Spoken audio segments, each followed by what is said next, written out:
kita akan membahas topik yang sangat penting dan kontroversial, korupsi dan denda di Indonesia. Masalah ini sudah lama menjadi momok bagi negara kita.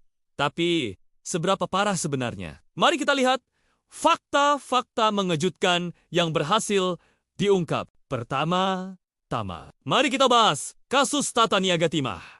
Kerugian negara dari kasus ini diperkirakan mencapai 300 triliun rupiah. Bayangkan, uang sebanyak itu bisa digunakan untuk membangun berapa banyak sekolah, rumah sakit, atau infrastruktur lainnya? Tapi sayangnya, sampai saat ini belum ada informasi jelas tentang hukuman atau denda yang dijatuhkan. Kemana uang sebanyak itu mengalir? Berikutnya ada kasus Pertamina yang diperkirakan merugikan negara hingga 193,7 triliun rupiah.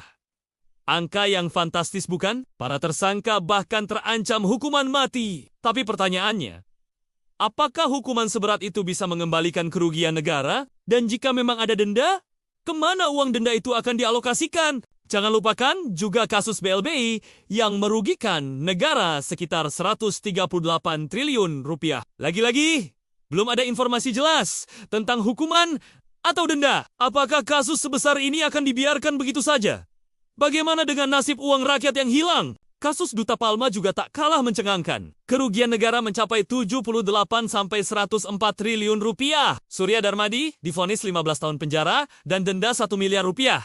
Plus uang pengganti 2,2 triliun dan kerugian ekonomi 39 triliun. Sementara bupati terkait divonis 9 tahun dan denda 500 juta. Tapi, apakah hukuman ini sudah setimpal dengan kerugian yang ditimbulkan? Lalu ada kasus TPPI dengan kerugian 35 sampai 44 triliun rupiah. Para terdakwa divonis 12 sampai 16 tahun penjara. Tapi, lagi-lagi, bagaimana dengan pengembalian kerugian negara? Apakah hukuman penjara saja cukup? Kasus Asabri juga patut disorot. Kerugian mencapai 22,7 sampai 22,8 triliun rupiah.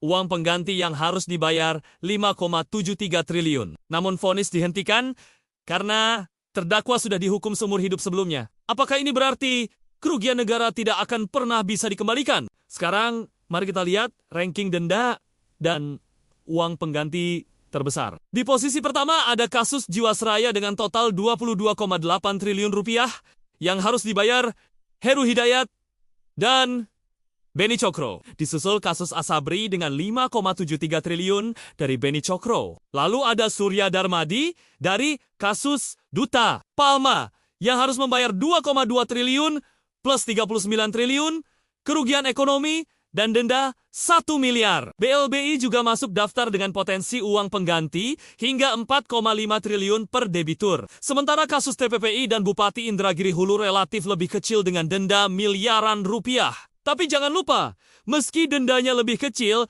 kerugian yang ditimbulkan tetap sangat besar. Nah pemirsa, setelah melihat data-data ini, tentu banyak pertanyaan yang muncul di benak kita. Kemana sebenarnya uang denda dan uang pengganti ini mengalir? Apakah benar-benar kembali ke kas negara? Atau jangan-jangan malah menguap entah kemana? Dan yang lebih penting lagi, apakah hukuman dan denda yang dijatuhkan sudah setimpal dengan kerugian yang ditimbulkan? Bagaimana dengan kasus-kasus yang belum jelas penyelesaiannya? Apakah akan dibiarkan begitu saja? Kita sebagai masyarakat tentu punya hak untuk tahu. Ini bukan sekedar angka-angka di atas kertas. Ini adalah uang rakyat. Uang yang seharusnya digunakan untuk kesejahteraan kita semua. Setiap rupiah yang dikorupsi adalah rupiah yang diambil dari pendidikan anak-anak kita. Dari layanan kesehatan, dari pembangunan infrastruktur, dan dari masa depan bangsa ini. Karena itu, saya mengajak Anda semua untuk tidak tinggal diam. Mari kita suarakan keresahan kita. Tanyakan kepada pihak berwenang, kemana uang-uang denda ini dialokasikan? Bagaimana progres pengembalian kerugian negara? Apa rencana konkret pemerintah untuk mencegah kasus-kasus serupa terulang di masa depan? Gunakan media sosial Anda. Sebarkan informasi ini. Buat petisi online. Kirim surat ke wakil rakyat di daerah Anda.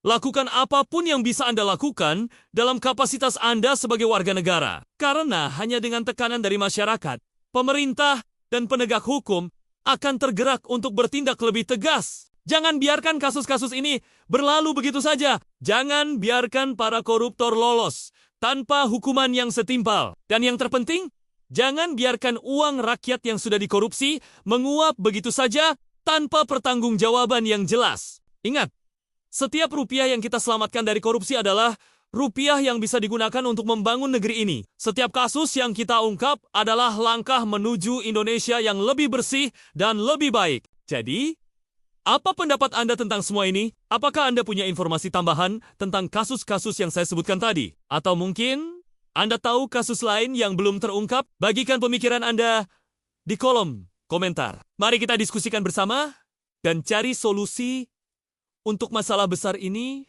Ingat, perubahan dimulai dari diri kita sendiri. Mulai dari hal kecil, seperti tidak memberikan suap saat mengurus administrasi. Laporkan jika Anda melihat indikasi korupsi di sekitar Anda. Dukung gerakan anti korupsi. Jadilah warga negara yang kritis dan peduli. Kita mungkin tidak bisa mengubah sistem dalam semalam. Tapi, jika kita semua bergerak bersama, sedikit demi sedikit, pasti akan ada perubahan. Bayangkan, jika 270 juta rakyat Indonesia bersatu melawan korupsi, pasti tidak ada yang bisa menghentikan kita. Jadi, mulai sekarang, mari kita bertekad untuk tidak lagi menjadi penonton pasif. Jadilah bagian dari perubahan. Tuntut transparansi. Tuntut akuntabilitas. Tuntut keadilan. Karena masa depan Indonesia ada di tangan kita semua. Sekian untuk hari ini. Pemirsa, jangan lupa like, share, dan subscribe channel ini untuk informasi-informasi penting lainnya. Sampai jumpa di video berikutnya. Mohon berikan komentar hal apa lagi yang mau kita bahas selanjutnya. Tetap kritis, tetap peduli, dan jangan pernah berhenti berjuang untuk Indonesia yang lebih baik.